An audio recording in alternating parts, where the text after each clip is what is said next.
Assalamualaikum warahmatullahi wabarakatuh. Semangat selalu anak-anak Indonesia. Kali ini Bapak akan mengajarkan tentang anggaran pendapatan dan belanja negara, atau kita sering dengar dengan istilah APBN.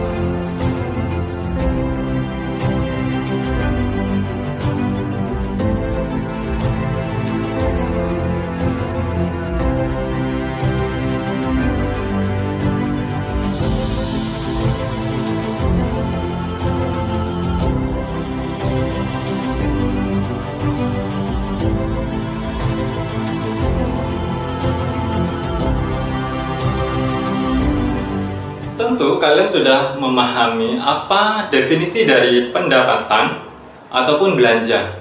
Sebagai contoh, uang saku kalian yang didapatkan dari orang tua, kalian tentu sudah merencanakan akan dibelanjakan untuk apa atau digunakan untuk apa. Begitupun dengan anggaran pendapatan dan belanja negara. Undang-Undang Dasar tahun 1945 Pasal 23 ayat 1 dan 2 menyebutkan anggaran pendapatan dan belanja negara sebagai wujud dari pengelolaan keuangan negara yang diatur setiap tahunnya dengan undang-undang dan dilaksanakan secara terbuka dan bertanggung jawab untuk sebesar-besar kemakmuran rakyat.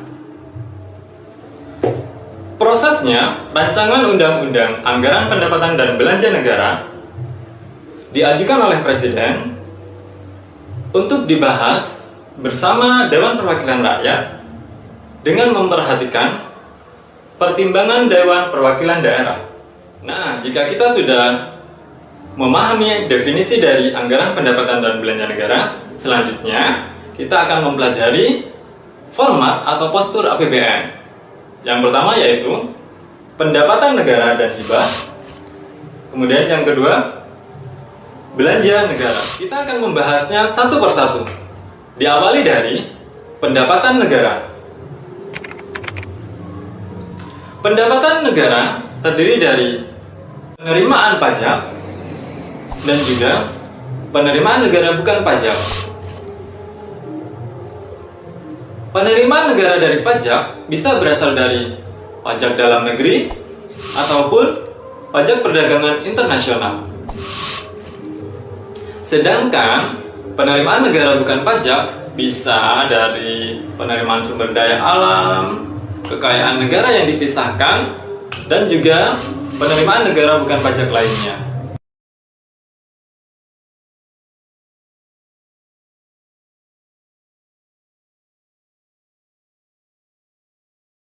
Berikutnya, kita akan mempelajari tentang belanja negara yang terdiri dari belanja pemerintah pusat dan transfer ke daerah serta dana desa. Kita awali dari belanja pemerintah pusat. Terdiri dari apa saja? Ada belanja pegawai. Contohnya, belanja gaji dan tunjangan pegawai. Kemudian yang kedua, ada belanja barang, yaitu belanja peralatan dan perlengkapan kantor seperti kertas, buku, alat tulis, majalah, dan lain-lain. Berikutnya, belanja modal, yaitu pembangunan sarana dan fasilitas umum, gedung, jalan, sekolah, dan lain-lain.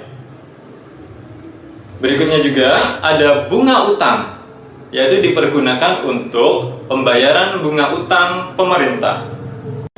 Ada juga belanja subsidi, yaitu subsidi bahan bakar minyak, listrik, pendidikan, kesehatan, pangan, dan lain-lain.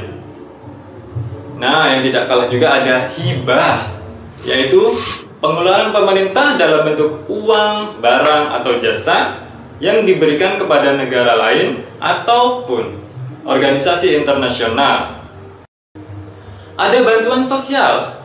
Bantuan sosial untuk korban bencana alam seperti banjir, gunung meletus, gempa bumi, tsunami, dan lain-lain. Serta ada juga belanja lain-lain, yaitu pengeluaran anggaran untuk pembayaran kewajiban pemerintah yang bersifat prioritas nasional, baik bidang ekonomi, cadangan risiko fiskal, kebutuhan darurat, dan lain-lain. Nah, selain belanja pemerintah pusat, ada juga transfer ke daerah dan dana desa. Yang pertama, dana perimbangan, yaitu dana transfer umum dan dana transfer khusus. Yang kedua, dana insentif daerah. Yang ketiga, dana keistimewaan Daerah Istimewa Yogyakarta. Kemudian yang keempat, dana otonomi khusus.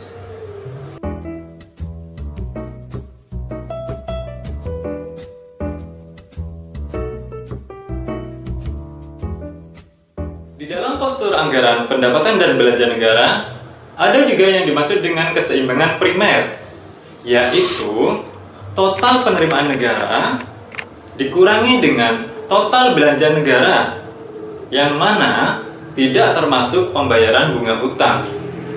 Itulah yang disebut dengan keseimbangan primer. Dengan istilah surplus atau defisit adalah total penerimaan negara dikurangi dengan total belanja negara. Bisa surplus, bisa defisit.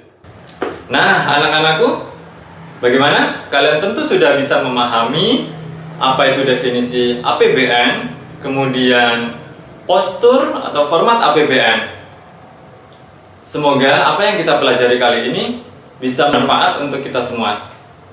Demikianlah pembelajaran kita kali ini terkait dengan anggaran pendapatan dan belanja negara, APBN. Ingat, jaga kesehatan kalian, taati protokol kesehatan, selalu semangat. Sekian, wassalamualaikum warahmatullahi wabarakatuh.